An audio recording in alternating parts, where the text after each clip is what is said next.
Buongiorno, ben ritrovati a un nuovo appuntamento con l'informazione di Telefriuli. Un'anziana ieri sera a Pordenone è stata vittima di un assalto in casa da parte di due malviventi che l'hanno imbavagliata e legata a una sedia prima di mettere a soqquadro l'abitazione e fuggire. Indagini in corso da parte della polizia.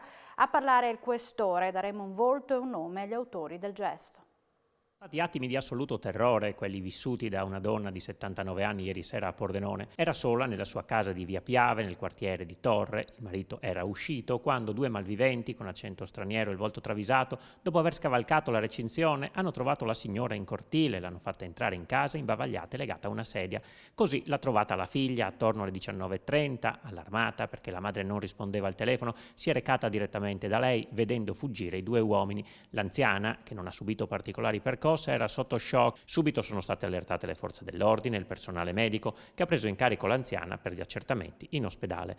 Delle indagini si sta occupando la squadra mobile della questura di Pordenone, che ieri sera era presente sul luogo della vicenda anche con la scientifica. Un'azione che dai primi riscontri pare improvvisata, anche perché non è stato pressoché rubato nulla. Un reato odioso per le modalità e per la signora, che fortunatamente ha avuto, ripeto, non gravi danni. Uno scompenso ovviamente era stata legata e imbavagliata. Era da tempo che non si verificavano episodi di questo genere. Le attività investigative sono iniziate, ma sicuramente riusciremo a dare un volto e un nome e un cognome a queste persone. Lo dobbiamo sia per la vittima, per i loro familiari, ma anche per la stessa comunità pordenonese. Il nostro sentimento è di vicinanza alla signora, che possa riprendersi presto. Non ci sono particolari problemi a Pordenone in termini di sicurezza, però dobbiamo dare queste risposte a chi le sta attendendo. Ulteriori elementi potranno essere forniti dalla donna una volta superata la fase di shock. Shopping senza freno con il bancomat rubato a un'anziana di Udine. Un uomo e una donna di 37 e 32 anni, cittadini rumeni, sono stati sottoposti a fermo dalla polizia di Udine, sospettati di aver sottratto la carta alla donna e di averla utilizzata poi per effettuare acquisti.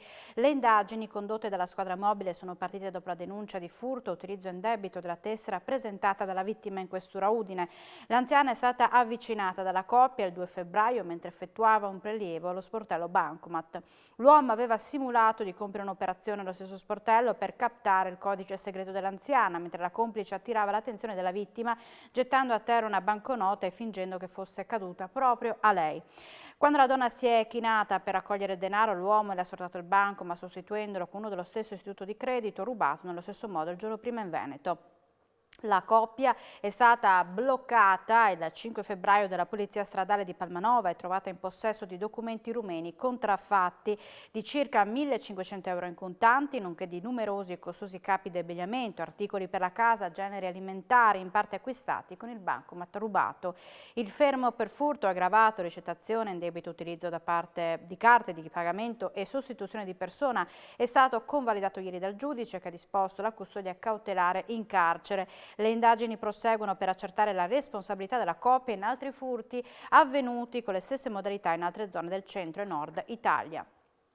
Una fuga di gas ha causato questa mattina il crollo di un'abitazione a Savogna, illeso l'unico abitante, un pensionato che adesso sarà accolto dai figli perché la casa è inagibile. I vigili del fuoco lavoreranno tutto il giorno per rimuovere detriti finiti sulla strada. Si è miracolosamente salvato un uomo di 77 anni di Stermizza di Savogna, la cui casa è crollata a seguito di un'esplosione causata da una fuga di gas. Il pensionato si è destato intorno alle 7 di questa mattina per andare in bagno e poi è tornato a letto. È a quel punto che ha udito un fortissimo botto e la porta della stanza è crollata. Una parte del complesso edilizio infatti è letteralmente esploso, finendo sulla viabilità. È rimasta integra, sebbene danneggiata, una porzione della residenza, quella in cui si trovava il 77enne. I compaesani sono accorsi per aiutarlo e hanno chiamato subito il 112. Fortunatamente l'uomo non è rimasto ferito. Sul posto sono intervenuti i vigili del fuoco del distaccamento di Cividale e i colleghi dal comando di Udine insieme al funzionario di guardia. Sono accorsi anche il sindaco insieme a carabinieri e polizia di Stato.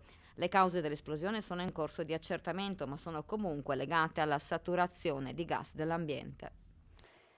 E siamo alla politica. Nel pomeriggio si concluderanno con i 5 Stelle le consultazioni del premier incaricato in vista della formazione del nuovo governo. L'ipotesi più accreditata è che si vada verso l'esecutivo tecnico politico. Ancora non si sa se Draghi salirà al colle con la lista dei ministri entro venerdì o all'inizio della prossima settimana.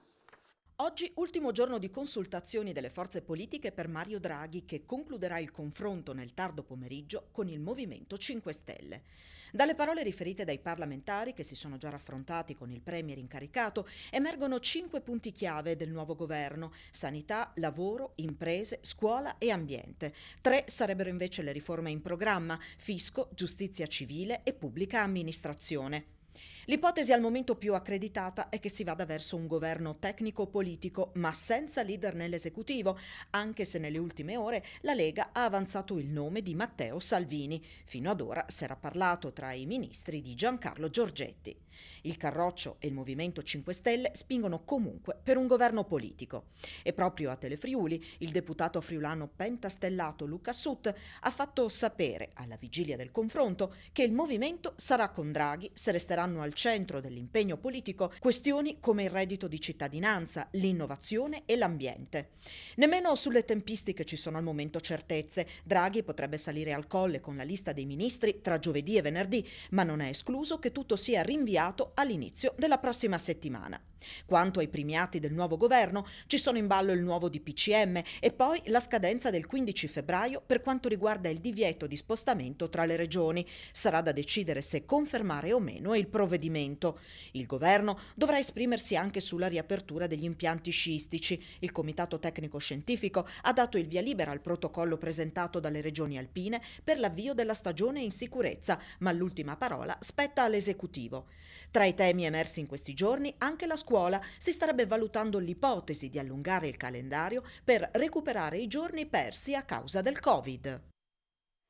Partirà lunedì in Friuli Venezia Giulia la seconda fase della campagna vaccinale che interesserà 108.000 ultra ottantenni. Da domani, come annunciato dal Presidente della Regione Massimiliano Fedriga e dal Vice Riccardo Riccardi, inizieranno le prenotazioni nelle farmacie e nei CUP delle aziende attraverso i call center, ma i settantenni non devono preoccuparsi. Il piano nazionale della campagna è stato aggiornato e loro risultano tra i primi della lista. Sono infatti state rese note le 6 categorie che verranno vaccinate prioritariamente nella seconda fase della campagna.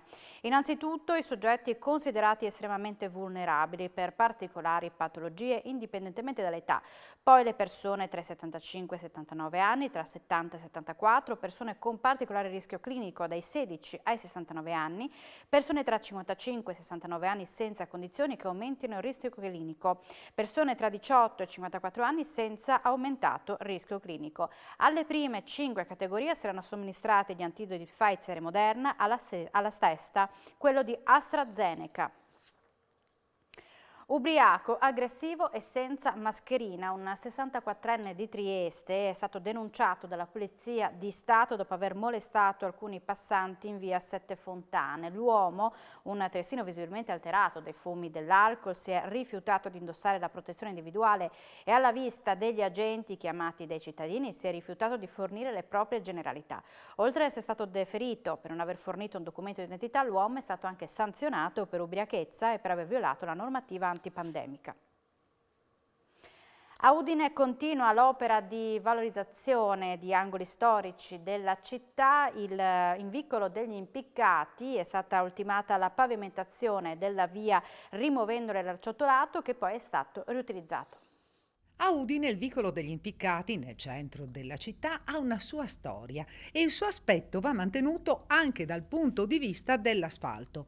Da qui la decisione dell'amministrazione comunale di rimuovere, quindi riposizionare, lo stesso acciottolato.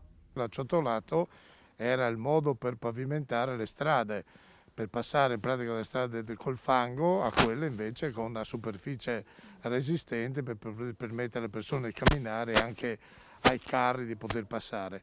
Abbiamo voluto mantenere questa tipologia di pavimentazione perché fa parte della nostra tradizione. Anche se rifarlo costa molto di più che mettere l'asfalto, però la qualità della pavimentazione e soprattutto la bellezza di questa via non hanno pari rispetto ad altre metodologie. E poi è una cosa tipica friulana, sono i sassi di fiume, i sassi dei nostri fiumi riportati qui, posizionati adesso con una nuova tecnica, non più solo sabbia, ma sabbia e cemento, affinché non si muovano e permettano anche il passaggio sopra delle macchine. Alcuni cenni storici, perché Vicolo degli Impiccati? Ma perché si dice che qui preparavano in pratica le persone che poi pativano il supplizio dell'impiccagione. Stiamo parlando chiaramente di 600-800 anni fa, quando il Friuli apparteneva allo Stato patriarcale e quindi c'erano anche le condanne a morte e purtroppo da qui partivano coloro che subivano poi la pena dell'impiccagione. Conclusi i lavori di efficientamento energetico e di messa in sicurezza dal rischio antisismico della palestra di Feletto Umberto, il costo dei lavori 1 milione di euro.